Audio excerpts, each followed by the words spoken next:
Hi, my name is Galaxy, and I want to tell you a story about something that has haunted me my whole life. It's about my mother, and I want to say it's also about me because it's my story. But can you even imagine what it's like to have a mom who is stunning? Of course, I am the center of attention because she is the center of attention. But when I was little, I really believed my mother was a princess because she was the most beautiful woman I had ever seen. And even now, at the age of 40, she still looks amazing. Everyone agrees. But the thing is, that's a bit of a problem, and it only gets worse as I get. I'm 16 now, and sometimes I think people only want to be friends with me so they can get close to my mother and ask her for beauty advice. Every time my friends come over, they always hang around my mother, and I've started to think they like her more than they like me. Just before my last birthday, the most popular girls in school tried to become friends with me, and I knew it was only because of my mother. It's disgusting, and it's getting worse. You see, I was dating this guy named John, and he was super sweet. We spent every weekend together at his parents' cabin in the mountains, and I can't deny, I was falling for him. Everyone said we made a perfect couple, and I sometimes felt a little self-conscious about my appearance. I mean, he was really in a different league. I'm small, I have really thin arms hanging by my sides, and I was quite nervous about him meeting my mother. So I delayed the meeting until a weekend when he couldn't wait anymore. He insisted on meeting my mother, and I couldn't resist. John had those adorable eyes that make it impossible to say no. So we agreed to meet at my house on Saturday afternoon for lunch.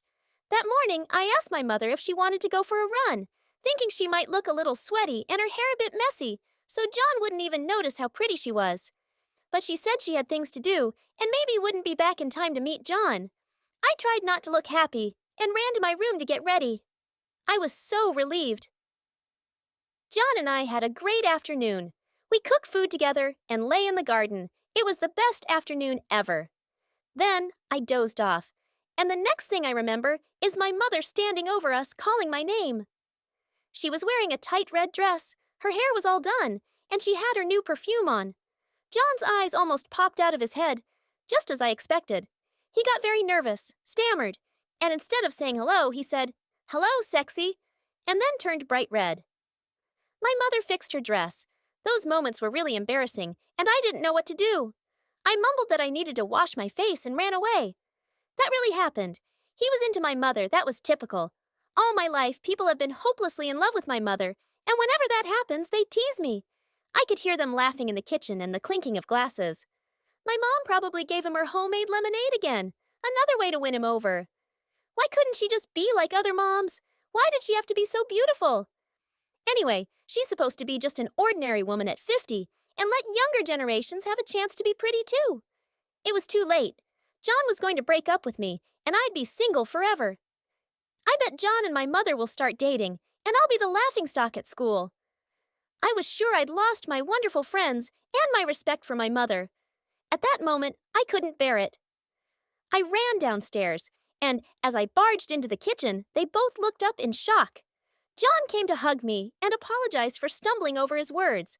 My mom came over and gave me a glass of lemonade and said she'd leave us alone, just the two of us, and went to meet her friends. At that moment, I realized I'd been stupid. My mother was beautiful, and so what if she was more beautiful than me? Maybe I wasn't jealous because she was so kind and everyone loved her. The more I thought about it, the more I realized that people probably loved my mother because she was so kind and generous. She would do anything for anyone. It's not her fault if she has good genes. And maybe I'll be just as beautiful at 50 too. My mother didn't cry. She was just warm and caring. I decided it was time to let go of this insecurity and just learn to appreciate how amazing we are.